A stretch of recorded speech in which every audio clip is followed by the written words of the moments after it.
Hello, everyone. This is Sam Stecker, Superintendent of East Butler Public Schools, bringing you another episode of NCSA Radio Podcast. NCSA is the Nebraska Council of School Administrators. It is your premier organization to increase your professional acumen if you are a leader in education in our great state of Nebraska. And today, I've got my good buddy Kyle, and he's here and he's going to talk with us a little bit. Kyle, would you mind introducing yourself? Kyle McGowan. I'm superintendent at Crete Public Schools. Been superintendent here for the past 10 years. And as Mike and I talked about what we wanted to do next for a podcast, our whole idea is we want to share stories of success. We want to celebrate good people that we have in education. And I said, how about Kyle? He does a lot of really good things down there in Crete. And Mike went, yeah, that's a good idea. I wish I thought about that. So thanks so much for taking the time to talk with us today. My first question, and we just mentioned a little bit ago, this podcast is in its infancy, but one of the things that I want to kind of establish as a tradition is we ask everybody, tell us about the best teacher you've ever had or the best teacher you've ever worked with, just because I think there's so many more success stories there. So, Kyle, tell us about the best teacher you ever had. Here's the good news. I couldn't pick one. That's good to hear. But I'm going to tell you the top 1%. I like it. And, I've been blessed to be at Crete here for about 25 years. Before that, I was at Raymond Central. But when I think of the top 1%, they are kid magnets. And so every opportunity that they have to involve kids in a deeper level than just sort of giving rote information back. So it's hands-on. It's getting to know the kids at an individual level. It's about them going the extra mile every day. And you know what? They're never counting hours or minutes. It's like this is my lifestyle. They don't. Usually, the top 1% have no idea they're the top 1%. But fortunately, I've had the pleasure of working with a lot of great teachers. That's a really interesting perspective. You said some things there that really resonate that I've heard before, that it's their lifestyle. I think sometimes you ask those teachers, when's the last day of school, and they don't even know. Mm-hmm. They just say it's when I show up to work and there's no kids there. But I thought it was interesting that you said they don't even know they're the 1%. They don't even know how good they are. And I think that there's a humility to that. They're humble because they are in it for the kids. I'm going to steal that one from you. I like that. Well, here's something that a mistake that I've made too often is not really telling those teachers how good they really are. And I think those comments mean the world to them. They're not looking to get a certificate. They're not looking to get their name in the paper. But when the superintendent stops by and says, man, I watched you with these kids and saw what you were doing, and you are just top notch. I think that means all the world to them. That goes a long ways. Yeah. I am just, as we roll into track season and graduation will be here before we know it, I'm just putting the stamp on my second year in the superintendency. And prior to that, if you had asked me within 1 or 2 years of me becoming a superintendent, if I was going to ever be a superintendent, it was not on my radar at all. And so I'm wondering, because I will ask people this frequently, whether they are in the superintendency, what on earth possessed you to say, you know what, that is a chair I want to sit in, and those are the halls I want to walk in that role? What made you think you want to be a superintendent? Gosh, you and I might be more alike than what we think, Sam. Because, that might be trouble for you. Had no desire to be superintendent. No desire. Fortunately, I was around some good superintendents, and you know how we all sort of get encouraged. Mm-hmm. My only interest, and really why I even got into administration, was, some phrases I really hate are things like, well, the school wants it done this way, or that's the way it's always been done. And I think those are bureaucratic statements that really lead to a stalemate. And so I like being in the position of making decisions that move people forward, and I don't have to worry a lot about going through multiple year committees. Now, all of that doesn't happen in year 1 or 2. You've got to build up that relationship with your board and your staff and things. But when I came to a superintendent with a great idea, and I saw that person move forward with it, I thought, wow, that's what I want. Now, on the other end of it, that didn't always happen that way. And then I thought, why? Why all the roadblocks? Mm-hmm. I wanted to be the person to knock down the roadblocks. So that's why I decided to go with it. So, in your experience, have you had those opportunities to knock down some roadblocks? Was it Yeah. what you thought it would be? Yeah. I like to think I have. Mm-hmm. Now, I've also had to put up some roadblocks, and by that, I've kind of followed a pattern. If I don't think it's a good idea, Mm-hmm. then I just put this is why it's not a good idea. I don't like to lead things along, but something that's incredibly frustrating to me is I don't need to be surrounded by people to tell me how things can't get done. Mm-hmm. Okay, they're all over the place. I need people around that can make things happen. Mm-hmm. It's anyone can say, I can't do that and list 1,000 reasons. Mm-hmm. I need the person that can list 5 reasons of how to make things happen. Mm-hmm. And so, being the superintendent allows me to focus on, hey, this is a good idea. Let's do it. Well, let's talk about some of those good ideas, because in your career, you've had the opportunity to do some pretty great things. You've also been faced with some pretty significant challenges, maybe some expected, some not expected. When you look back and you say, all right, that was important. This was something that needed to be done, and it needed to be done the right way for our kids in our community. What would you point to as some successes in that regard? Probably the biggest thing in Crete was just a huge demographic change. Mm-hmm. When I came as an assistant elementary principal, we had less than 2% of our students were minority students. Mm-hmm. Now about 26% of our students don't speak English. Mm-hmm. We have about pushing 60% of our kids are Latino. And so huge changes. Mm-hmm. And as an elementary principal, it gave me a perspective, first of all, to see the kids that are coming to our school. And we couldn't just start working with these kids as 5-year-olds. That's too late. Mm-hmm. We're missing too many windows of opportunity here. Absolutely. So, today we serve over 200 children under the age of 5. That's We're outstanding. going into homes. We also serve 250 adults Mm-hmm. in learning the English language and working on getting their citizenship and getting their GEDs. So we're working on both ends of that spectrum Mm-hmm. that I think really help the school-age kids. Mm-hmm. So that's really important, and it's a long-term investment Mm-hmm. that I think is paying off for us. But when you have 4 times the number of kids than the average Nebraska school that don't speak English, Mm-hmm. those things don't get fixed in 1 or 2 or 3 or even 4 years. Absolutely not, no. So that's a piece. What's hard to quantify in this world of everything has to have a mathematical equation to put you in a category or rank you. Yes. The culture. Mm-hmm. And so, and I do believe that really starts at the top. Mm-hmm. And I got to model that, and our building administrators have to model it, and then our teachers.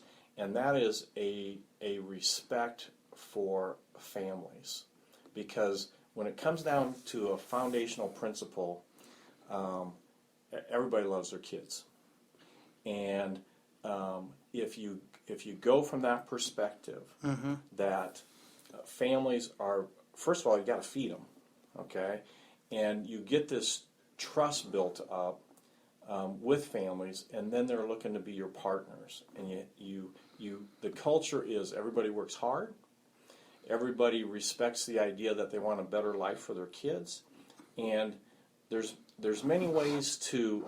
It's not any one thing. It's an everyday event.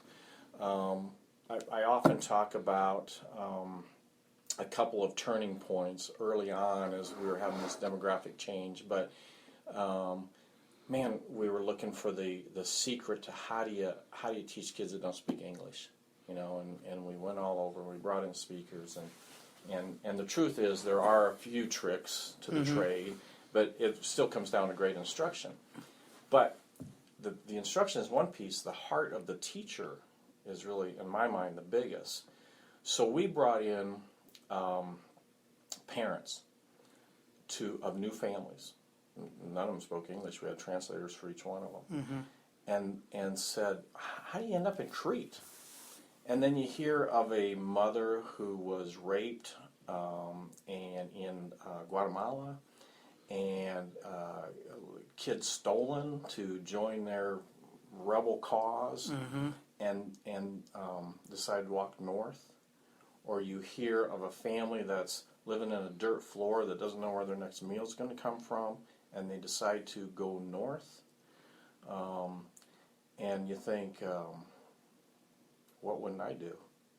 So when you hear those stories, those teachers then get it, and then they start to buy into the culture. So I also love how you talk about we're into the homes and we're in there early. I can remember when I was principal at Emerson Elementary in Kearney, and my good buddy Dr. Jay Dostal had put forth a challenge of increased graduation rate. And the number I think it came down to was 22 more students. 22 more students would get him to the percentage that he set as a goal. And I remember talking about this with my teachers, and Crystal, one of my kindergarten teachers, says, that's one of our classes. And, Emerson was a pretty high-risk school when it came to levels of poverty. I said, those 22 kids that aren't getting through right now, a good chunk of them might have started here. It's not Jay's goal. It's not Kearney High's goal. It's our goal, K-12. And I love how when you get into the homes of the families and you start to talk about those things, you build that relationship so that it's everybody's goal. It's not just the school trying to do something. I love that you brought up graduation rate, okay, because it's been a mixed blessing for us in that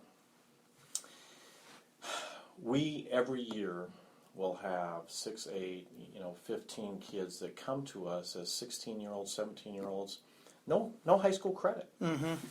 They're coming to high school because, and not in any particular order, they want to learn English, they want to learn how to handle money, and they also want to be around other people their age, rather than just working 10 hours a day.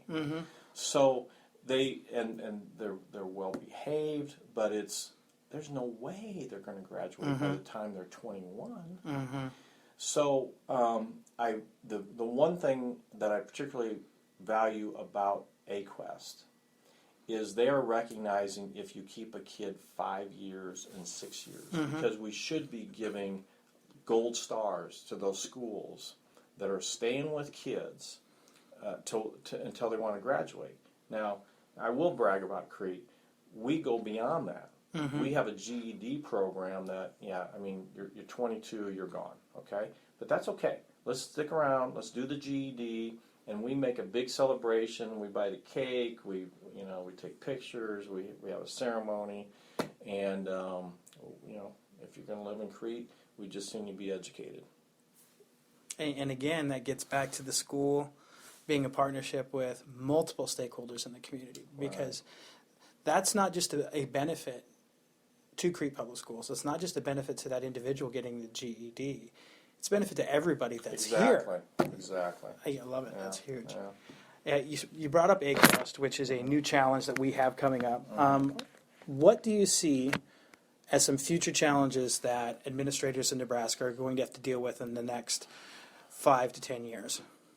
Well, actually, I think the pendulum may have begun to swing back in terms of this obsession with quantifying, and when I say quantifying, statistically using numbers to value the success of a school or not. Now, we all know that that's important to be able to demonstrate movement, to set goals, and to be able to assess and judge and use that information. But to be able to turn that into a single number, I think really is, I'll say, an insult to all the other good things that schools are supposed to do. And so I would like to think that AQuest was attempting to, first of all, get away from the ranking of schools, but understood that the legislative mandate was to classify. And the survey, and I'm forgetting the name of the sort of self-survey. Evidence-based analysis, Thank the you, EVA. Right. Now, some issues with it, okay? But I think it was an attempt to try to recognize other things that you might do in your school Yes. that are more subjective but very important. And I mean, again, when you look at Nebraska schools and you look at our graduation rate and you look at our ACT scores and I would say look at our unemployment rate being so low, we're doing something right. Absolutely. Okay, and we are our own worst enemies when we don't recognize those good things and are too critical of or let politicians be too critical of our. So, and, I think the challenges are, as educators, we need to fight the battle and not to get tired when everybody's throwing arrows at us, and to point out the strong points.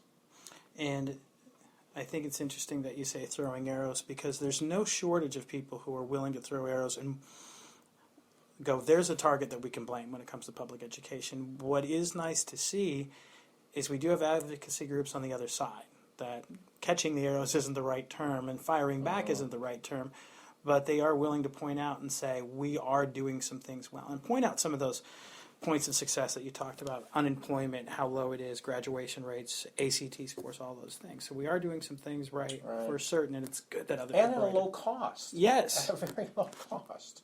So for certain. yeah. Last question I would have for you is, if there was a new candidate that was willing to jump into the ranks of administration at any level in our great state, what's one piece of advice that you would give them? In terms of being a successful administrator in Nebraska, I still believe the schools are the centerpiece of the community. So, be in love with your community, or choose another community. You can't hide from the fact if you don't want to be a part of every level, if you don't want to be a leader, then certainly being a school administrator or a building principal is not the right place for you, in my mind. And I would argue, even in large urban areas like Omaha, Nebraska. Here's something I shared before. People from outside cannot come in and fix you, okay? The people that sleep there at night are the ones that are going to make a change in your community. So don't think people can drive in from outside and give you words and pearls of wisdom, and it's all going to be better. If you want to change, you need to be there living it and being a part of it. That's a very good message for sustainability. I like it. Well, I appreciate you taking the time. Any parting notions that you have for us before we wrap up? Of course, it's all easy to say because I'm retiring, so see, I've set the stage for, Nebraska is a great place to be an educator. It really is. And I would even say with the unicameral, I have the advantage of talking to senators. They like to hear from people in the business, even more than the lobbyists. Absolutely. They really do. So, well, hang in there. Appreciate you taking the time. Appreciate everything you've done for CREATE, for education in Nebraska, and congratulations and enjoy the retirement. Thanks, Sam. Appreciate it.